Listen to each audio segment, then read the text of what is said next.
bahwa itu dikeluarkan. Kita saat ini menuju ke sidang pra-peradilan terhadap jurnalis senior Aiman Wicaksono yang langsung terhubung di Pengadilan Negeri Jakarta Selatan. Kita simak berikut ini pemirsa dengan agenda sidang keterangan saksi ahli dari pihak termohon penyidik di Reskrimsus Polda Metro Jaya. Yang mengeluarkan adalah lembaga peradilan. Tapi di dalam pasal 38 ayat 1 KUHP itu disebutkan secara eksplisit dikeluarkan izinnya oleh ketua pengadilan, bukan oleh lembaga pengadilan. Mohon penjelasan berkaitan dengan hal tersebut. Terima kasih. Pertanyaan dari kuasa hukum pemohon. Saya akan bacakan dulu apa itu pasal 38 ayat 1. Jadi ayat 2 jangan ditinggal. Ayat 2 pun harus dibacakan ya. Nanti saya tanya itu ya, Saudara Ali. Dijawab dulu pertanyaan saya. Dijawab dulu. Di ayat 1 dikatakan memang di pasal 38 itu perintah hanya dapat dilakukan oleh penyidik dengan surat izin kedua pengadilan negeri setempat. Itu dikatakan di ayat 1. Tapi di ayat 2 dikatakan begini, dalam keadaan yang sangat perlu dan mendesak, bila mana. Saya tidak menanyakan ayat 2-nya, tolong dijawab dulu berkaitan dengan ayat 1-nya dulu. Karena tadi, mohon maaf, saya ulang lagi, saudara menjawab bahwa ketua ataupun wakil ketua pengadilan itu adalah sah, sama saja. Yang saya tanya, di dalam KUHP itu sama saja karena menurut saudara itu yang mengeluarkan adalah lembaga. Yang saya tanya, di dalam pasal 38 ayat 1 itu apakah disebutkan eksplisit itu dikeluarkan oleh ketua atau lembaga? Mohon dijelaskan secara terang dan jelas oleh saudara ahli. Jadi di pasal 38 ayat 1 surat izin oleh ketua pengadilan negeri setempat. Ketua pengadilan negeri setempat.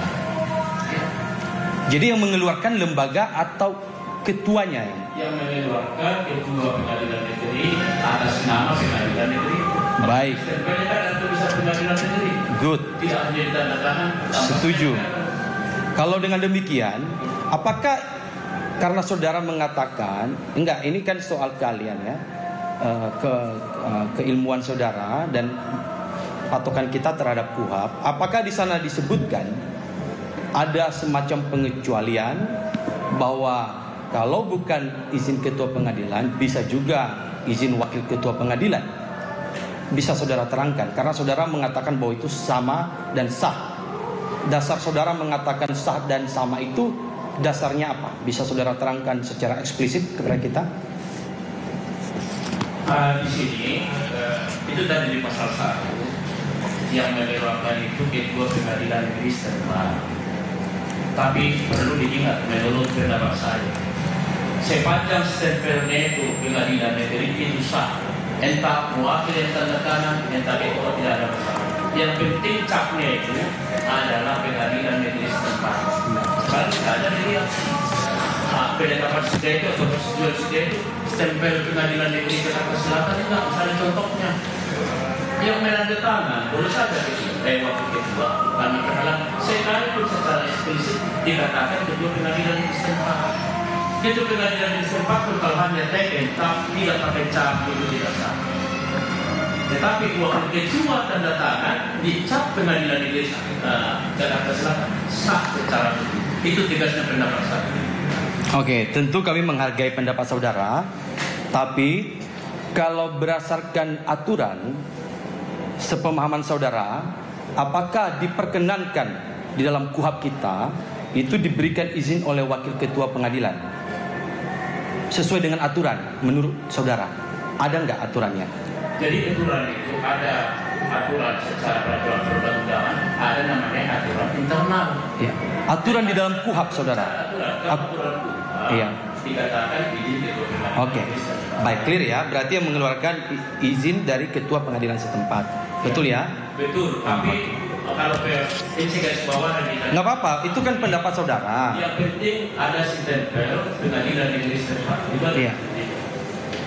Kalau itu saya tanya lagi, sejak kapan ada aturan keabsahan suatu keputusan atau suatu izin itu dilihat dari stempel yang ada? Sejak kapan? Atau ada aturannya? Bisa saudara sebutkan? Bisa saudara sebutkan stempel bahwa itu sah kalau ada stempelnya? Enggak, bisa saudara sebutkan enggak? Enggak. Dia dikasih kesempatan dulu lah menjelaskan. Betul. Pendapat. Jangan Jangan dipotong dulu. Saya hanya menanyakan dengan jawaban pendapat ahli. Itu tolong jangan diinterupsi dulu. Baik, pihak pemohon, ahli ini sudah disumpah atau berjanji untuk mengatakan sesuai dengan keahlian atau Pendapatnya. Kalau saudara paksakan dia ikut aturan saudara, ya tidak bisa seperti itu. Tadi saudara menyatakan beliau harus independen. Ya beliau sudah independen meskipun beliau purnawirawan, meskipun pernah hidup di kepolisian dan purnawirawan. Cukup saudara bertanya dan jangan saudara paksakan untuk sesuai dengan keinginan saudara. Ya. Baik, ya. Oke. Baik. Sebetulnya pertanyaan saya sederhana. Apa dasar saudara mengatakan bahwa dengan adanya stempel bahwa itu sah? Bisa saudara terangkan dasar hukumnya itu? Saya tidak menerangkan dasar hukum, tapi stempel itu menunjukkan lembaga. Terima kasih. Oke, baik. Tapi di dalam KUHP, Dan kembali lagi Ya. dari Tuhan lagi kami pun baca. baik, baik yang mulia, baik. Ya. Dan kembali lagi dan Saudara ahli, tadi saudara ahli mengatakan ada surat edaran Mahkamah Agung nomor 4 tahun 85.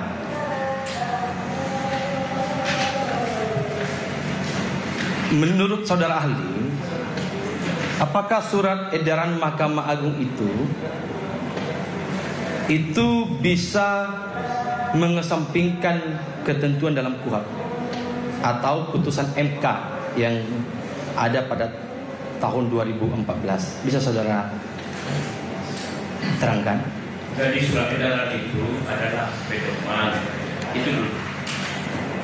Sedangkan peraturan yaitu artinya ketentuan atau peraturan. Jadi pedoman itu kepada lembaganya, kepada jajarannya, agar apa yang diberikan dari yang paling tinggi supaya dikabulkan sampai jajaran. Itu maksudnya. Oke, pertanyaan saya sebetulnya belum dijawab. Apakah itu bisa dikesampingkan? Kalau sudah disebut pedoman atau petunjuk tidak bisa dikesampingkan, karena itu sudah dikesampingkan itu pelanggaran kode etik. Dan itu Mohon maaf, saya ulang.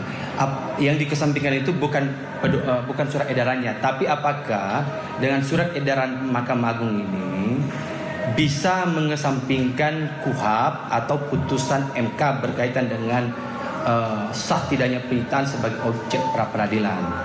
Bisa. Menurut saudara apakah itu bisa? jadi sebenarnya yang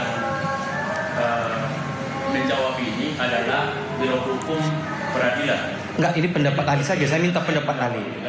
Tapi yang jelas, Pendapat ahli saja. pendapat saya sepanjang ada surat edaran dikeluarkan oleh Mahkamah Agung ke jajaran bawahannya tidak ada alasan laksanakan itu aja. Oke. Berarti bisa dikesampingkan KUHP dan putusan MK. Saya tidak mengatakan mengesampingkan putusan MK atau putusan KUHP, tapi yang jelas kalau sudah ada pedoman berdasarkan surat edaran itu buat dilaksanakan oleh jajaran. Itu ada ini. Baik.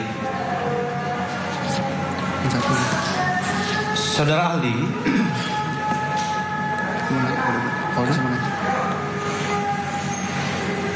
saudara ahli, saya ingin menyampaikan ilustrasi begini terkait dengan penyitaan yang dilakukan oleh termohon. Seorang penyidik itu melakukan penyitaan kepada seseorang dengan berlandaskan pada izin yang dikeluarkan oleh wakil ketua pengadilan, yang mana di dalam izin tersebut jelas disebutkan bahwa diberikan izin untuk menyita satu buah handphone, ya, dengan merek tertentu, ya. Ini ilustrasi. Dan itu diperlihatkan kepada seseorang yang disita dan kuasa hukumnya bahwa penyidik memiliki hak untuk melakukan penyitaan. Dan itu dilakukan penyitaan. Ternyata dalam penyitaan tersebut yang disita oleh penyidik adalah bukan hanya terhadap satu barang bukti yang ada dalam izin penyitaan tersebut, tapi disita juga 3 barang bukti lainnya, sehingga total penyitaan tersebut ada 4 barang bukti. Oke.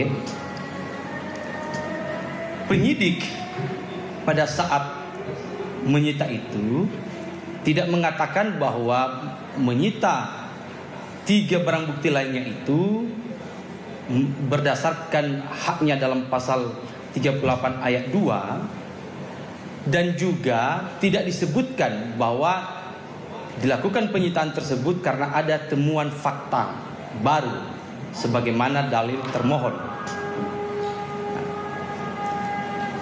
Pertanyaan saya, di dalam laporan polisi yang dilaporkan oleh 6 pihak kepada diri terlapor ini atau saksi ini,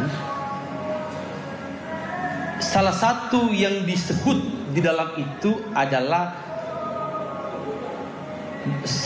barang bukti yang disita yang namanya Instagram milik terlapor. Itu satu. Itu sudah disebutkan sejak awal pelaporan. Lalu di dalam proses BAP klarifikasi penyelidikan, untuk 4 barang bukti ini sudah diketahui, sudah dijawab, sudah tercantum di dalam BAP penyelidikan secara jelas dan terang.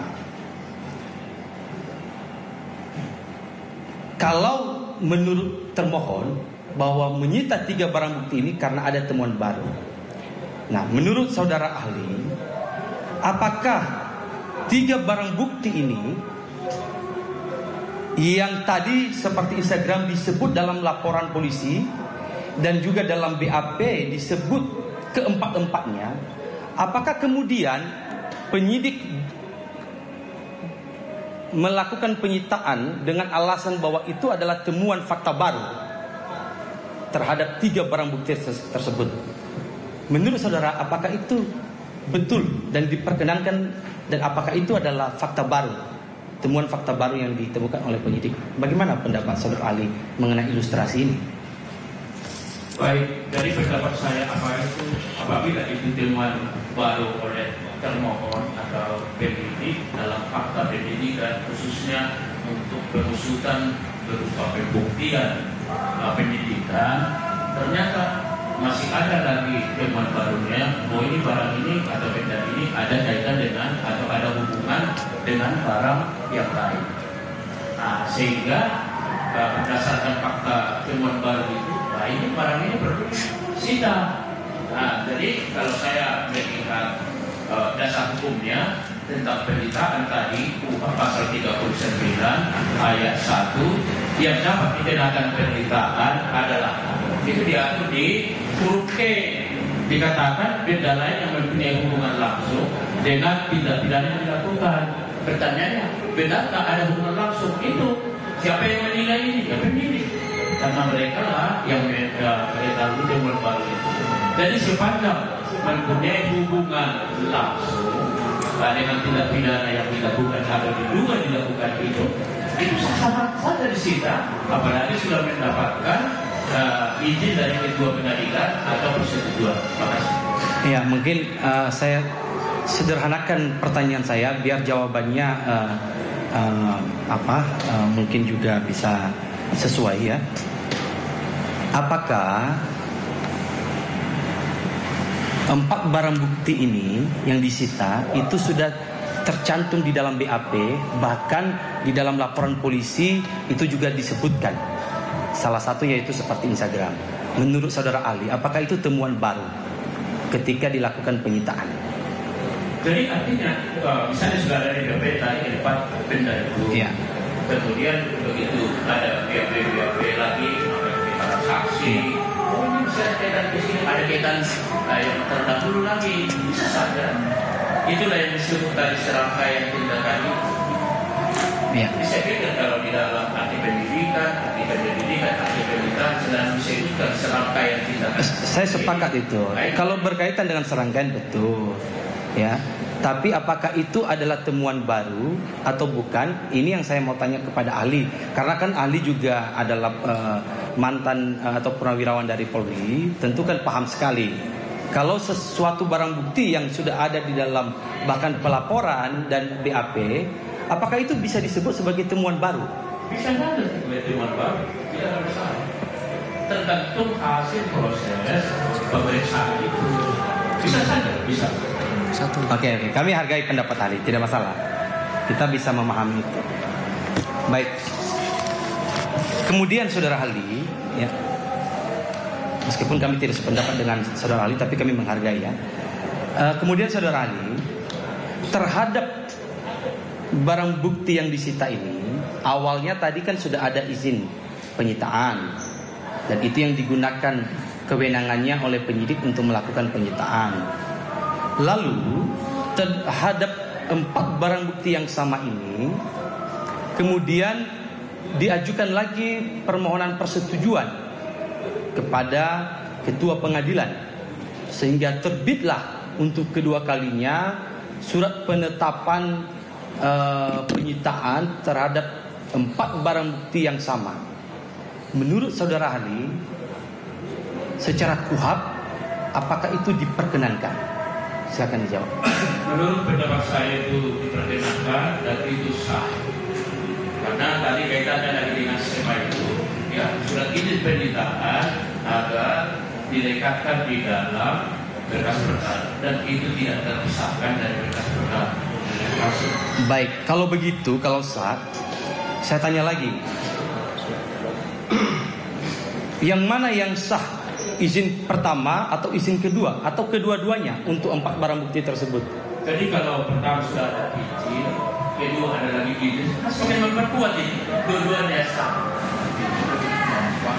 Ya, karena yang penting dia menerangkan benda yang disita itu, benda persita itu, atau persetujuan disita itu. Karena apa? Legalitasnya nanti kalau berkas itu maju ke jaksa ya, tapi legalitasnya ada. Kalau misalnya pertama sudah ada kedua ada langsung memperkuat, itu yang disebut tadi keyakinan hakim itu kalau persidangan sama jelas. Oke. Menurut saudara ahli, kalau prosedur izin pertama atau penyitaan pertama itu sudah benar, sudah sesuai dengan KUHP, apakah penyidik mengajukan lagi permohonan persetujuan penyitaan di pengadilan kalau itu sudah benar sebelum yang pertama itu, yang kalau sudah benar, apakah itu dilakukan lagi hanya untuk seperti pendapat ahli bahwa hanya untuk memperkuat? Kalau sudah benar, sudah sesuai, apakah itu diperlukan lagi? Bagaimana pendapat ahli? Iya, artinya sepanjang itu kaitan dengan barang bukti atau benda yang disita, ya itu tadi saya bilang, menurut pendapat saya sebagai ahli, pendapat saya itu justru memperkuat. Yang paling parah tidak ada izin sitanya atau permohonan sita, pengaruh itu mencatat hukum. Sepanjang dipegang atau di tangan si pendidik itu ada izin sita dari pengadilan, ada misalnya persetujuan, kemudian barang-barang yang disita itu sama dengan izin sita, sudah aman itu. Baik, saudara ahli pernah jadi penyidik? Masalah penyidik pernah. Pernah, baik. Kalau dalam tindakan saudara ahli sebagai penyidik, waktu saudara masih menjadi penyidik, kalau prosedur saudara sudah benar, apakah saudara mengulang kembali untuk membenarkan tindakan saudara itu? Keberatan yang mulia, dia tanya ahli, bukan penyidik, bukan. Ya, ini pengalaman ahli, kan ahli kan pendapatnya, kita minta pendapatnya. Kami keberatan dengan Ya. Silakan ahli kalau mau menjawab, Ya. kalau tidak pernah. Baik, saya tadi Saya ulang pertanyaannya, saya ulang mungkin nanti. saya udah Iya, jadi Ya, cukup mas. saya tetap kepada Saya tahu ini ya, nggak usah bila kesempatan kita berikan seluas-luasnya. Ya, silakan biar mohon. Baik. Nanti saja pertanyaannya nggak usah mudah, sederhana, cepat, Baik, baik. Saudara ahli, baik kami ngerti jawaban saudara ya, meskipun kami tidak setuju ya. Saudara ahli, tadi saudara ahli juga mengatakan sesuai dengan pertanyaan termohon bahwa ini persoalan hierarki peraturan perundang-undangan. Mungkin tadi saudara agak kelewat bahwa di dalam hierarki peraturan perundang-undangan, undang-undang dasar langsung undang-undang. Mungkin saudara lupa ada tab MPR di atas itu, gitu ya. Tapi saya tidak menyinggung berkaitan soal kelupaan saudara. Saudara mengatakan tadi bahwa antara undang-undang dengan undang-undang yang sama memiliki kedudukan yang sama, gitu ya. Oke. Saya ingin tanya berkaitan dengan kalian saudara. Mungkin apakah saudara pernah mempelajari mungkin misalnya, karena ini tadi pertanyaan mengenai azas ya. Ada disebut azas equality before the law gitu ya, dan macam-macam tadi saudara sebut itu. Saya ingin juga bertanya karena saya penasaran nih, karena saudara mengatakan Bapak tanya aja, ya. jangan muter-muter Pak. Ya. Apakah saudara pernah apakah saudara mengetahui misalnya azas lex specialis legi generali dan azas-azas lain? Apakah saudara mengetahui itu juga dalam prinsip hierarki peraturan perundang-undangan? Bisa saudara jelaskan berkaitan dengan itu?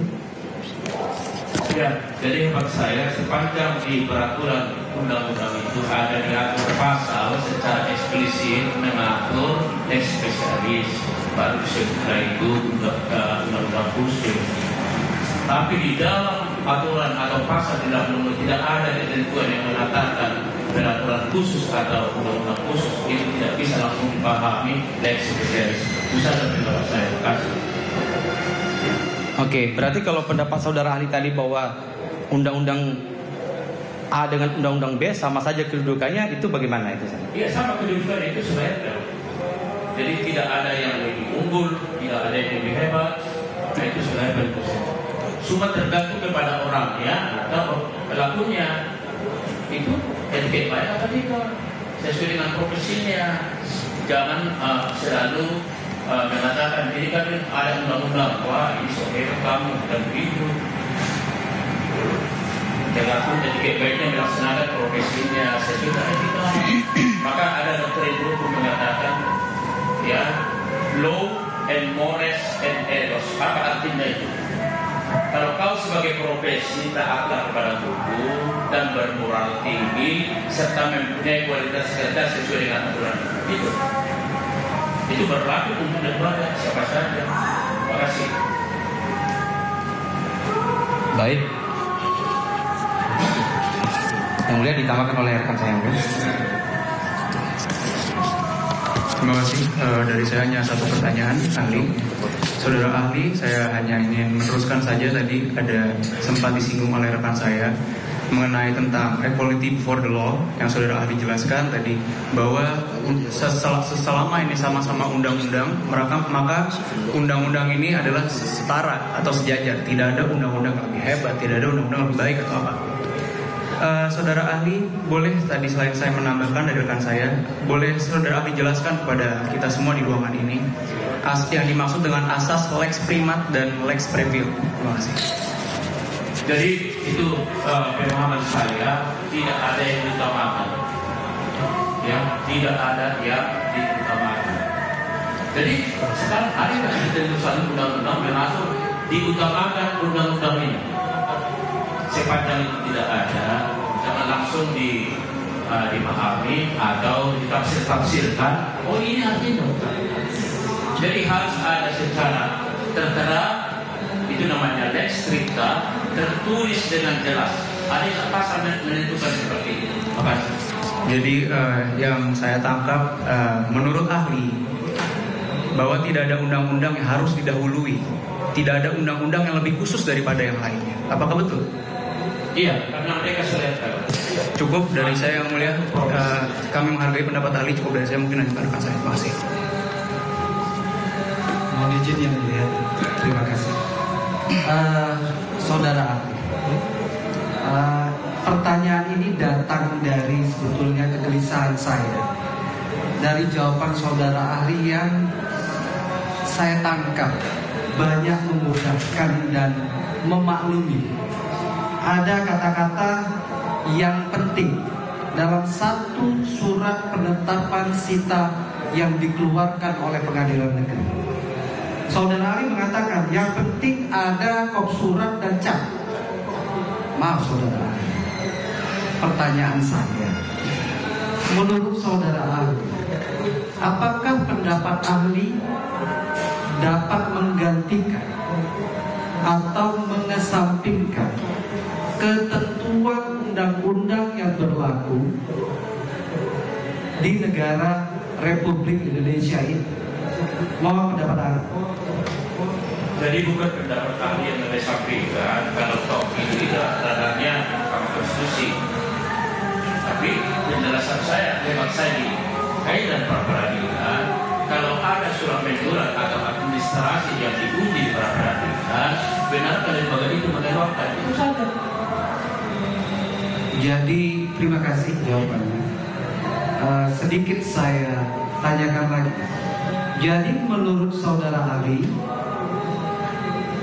selama itu bisa melancarkan satu tindakan atau upaya, ketentuan pengadilan itu, ketentuan undang-undang itu bisa ditunda dalam tanda kutip, asal tindakan tersebut dapat dilakukan segera.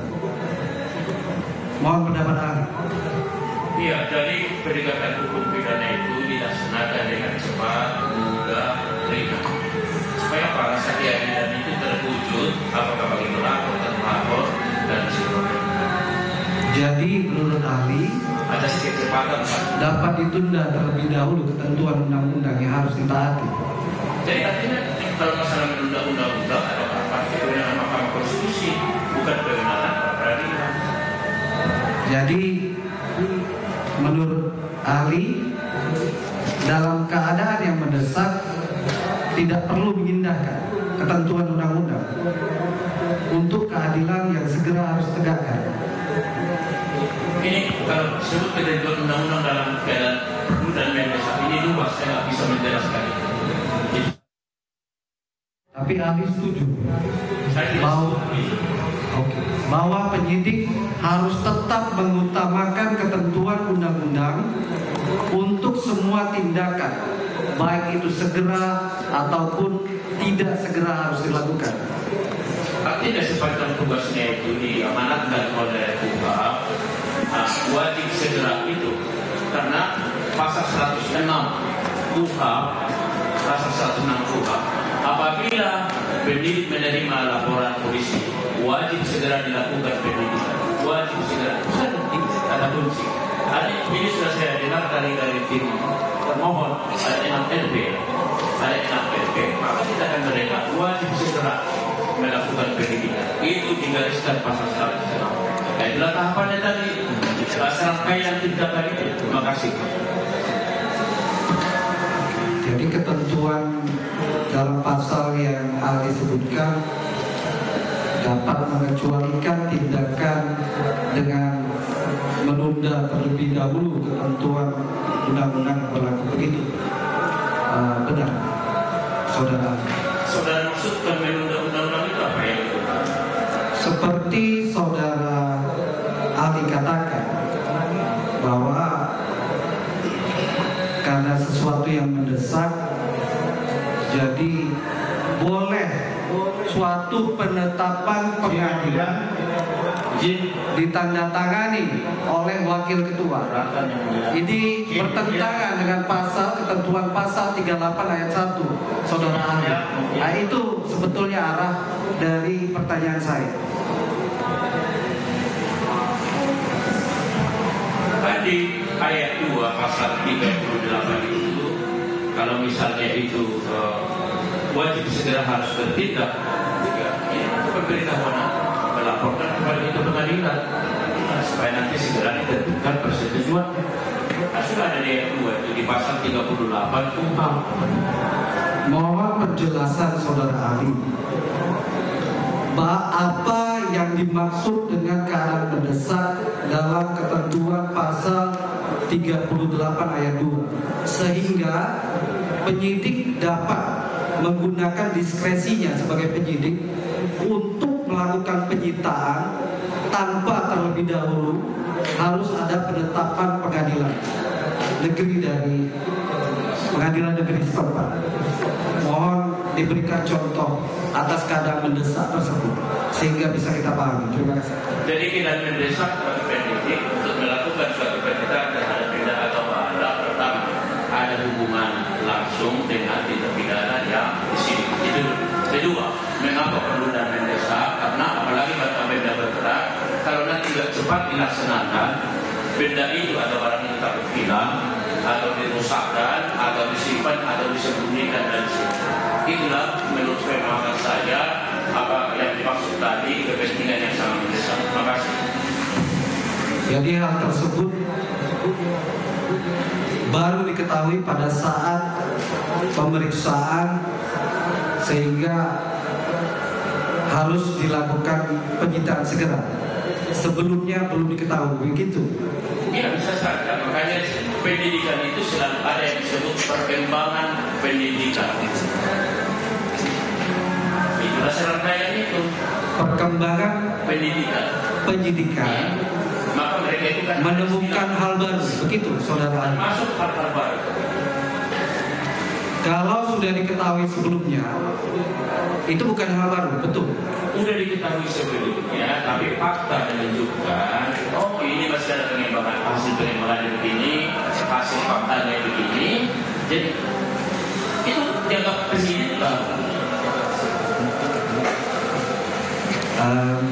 Ini dilanjutkan oleh rekan saya.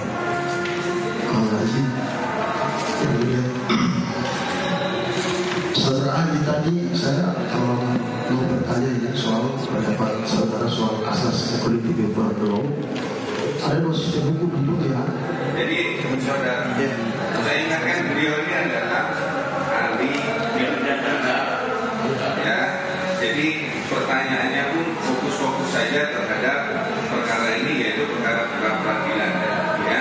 Terus saya itu jawaban itu nanti ya. Lanjutkan.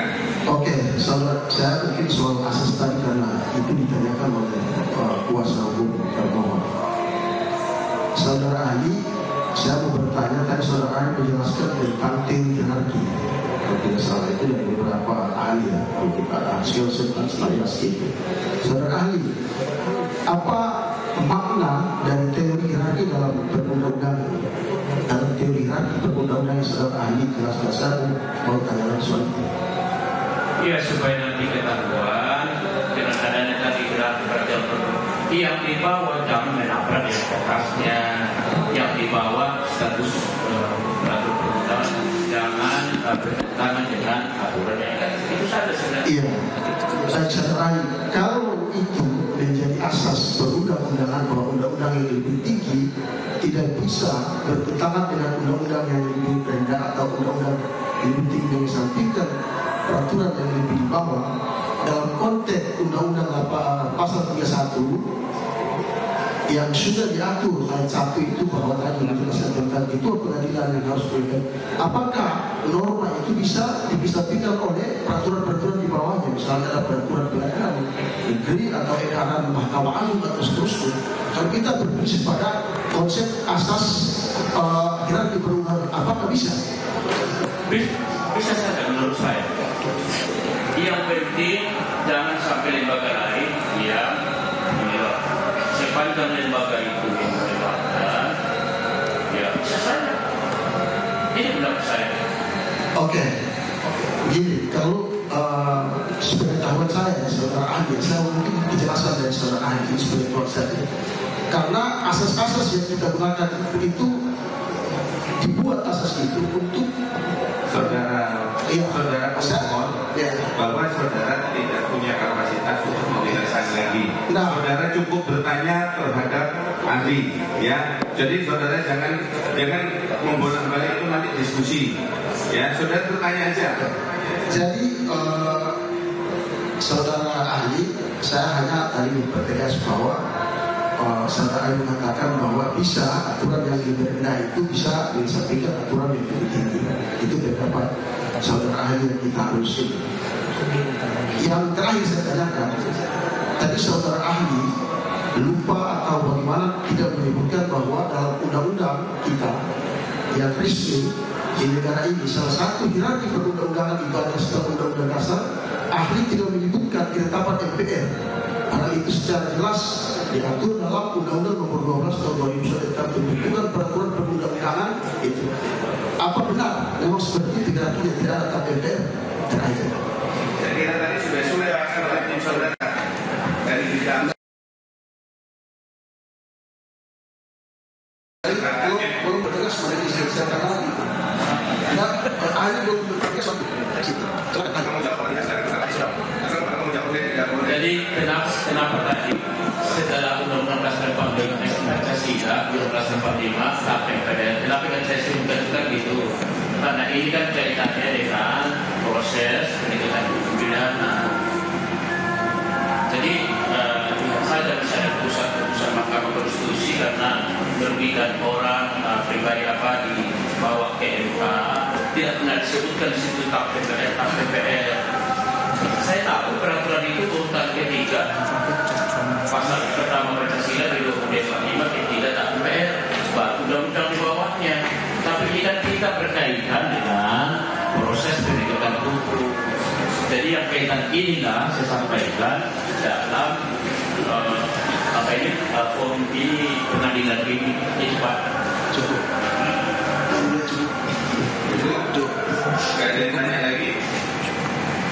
Tidak ada yang tanya lagi dari pemohon maupun termohon. Cukup ya. Jadi karena tidak ada lagi yang bertanya dari pemohon cukup yang belum cukup. Jadi kalaupun nanti mau bertanya lagi, saya skor sidangnya kita lanjut sore. Tapi karena para pihak sudah cukup, ya kita selesaikan sekarang, ya. Jadi cukup saudara ahli sidang untuk hari ini. Saudara ahli boleh meninggalkan ruang sidang. Apapun silakan. Ya. Baik. Oke. Kepada pihak termohon, apakah ada bukti atau saksi atau ahli lagi yang akan diajukan? Selesai. Ya. Jadi untuk waktu pemohon juga sudah cukup ya. Cukup ya. Cukup yang mulia. Tidak ada lagi yang diajukan. Tidak yang mulia. Baik. Dengan demikian perkara kita lanjutkan hari Senin untuk acara kesimpulan. Baik. Jam 10 bisa? Bisa ya? Bisa. Baik, sidang ditunda hari Senin tanggal 26 Februari 2024 dengan acara penyerahan kesimpulan dari kedua belah pihak. Sidang hari ini selesai dan ditutup.